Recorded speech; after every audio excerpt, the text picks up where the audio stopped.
Hello friends, good morning and welcome back to my channel. তোমাদের সবাইকে আমার নতুন আর একটা ব্লগে আবারও স্বাগত।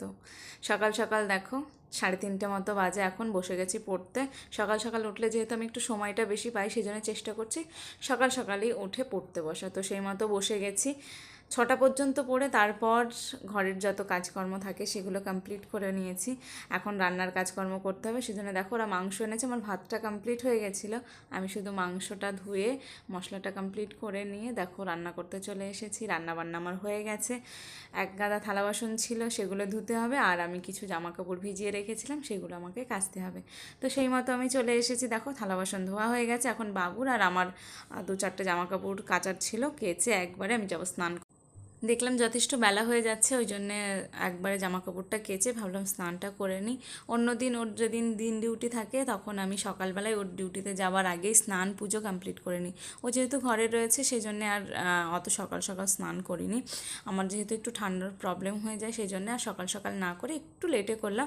একবারে করে নিয়ে দেখো পড়তেও বসে গেছি।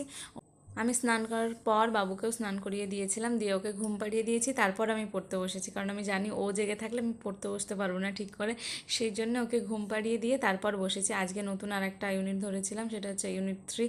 এখানে আমার রয়েছে মধুসূদন দত্তের মেঘনাদ বধ কাব্য। তো সেটা এর আগে আমি পড়েছি কিন্তু কমপ্লিট করতে পারিনি, তো আজকে ভাবলাম আরেকটু পড়া যাক। তো দেখো সেটাই আজকে ধরেছিলাম, সেটাই পড়ছি এখনও। এখন হয়ে গেছে সন্ধ্যা। তো আমি সন্ধ্যায় কোনো রকমে রান্না করে রেখে আমরা তিনজনাই পড়তে বসে গেছি। ও বললো তুমি পড়তে বসেছো, তাহলে আমি আর কি করবো, আমিও একটুখানি পড়াশোনা করি। অনেক দিন পড়াশোনা থেকে বাইরে, দুজনেই চলো একসাথে আবার স্টার্ট করি।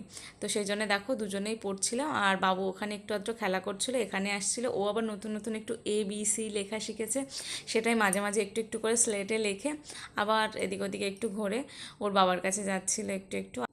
ওর পাপা পড়ছে দেখে ওর পাপার কাছে গেছে, যে কি পড়ছো তুমি, এই বই পড়লে কি হয়, কি হওয়া যায়, কি বড় হয়ে কি হতে হবে, এই জিনিসগুলো ওরা আলোচনা করছিল আর আমি শুনছিলাম। ওর তো প্রচুর প্রশ্নের শেষ নেই। তো যাই হোক চলো, আজকে দেখো তোমাদের সাথে ভোর 3টে থেকে সারাদিন মোটামুটি আমার কিভাবে কাটে সেটাই। রাত এখন প্রায় 9টা বেজে গেছে, 9টা পর্যন্ত তোমাদের সাথে শেয়ার করলাম। কেমন লাগলো অবশ্যই জানি।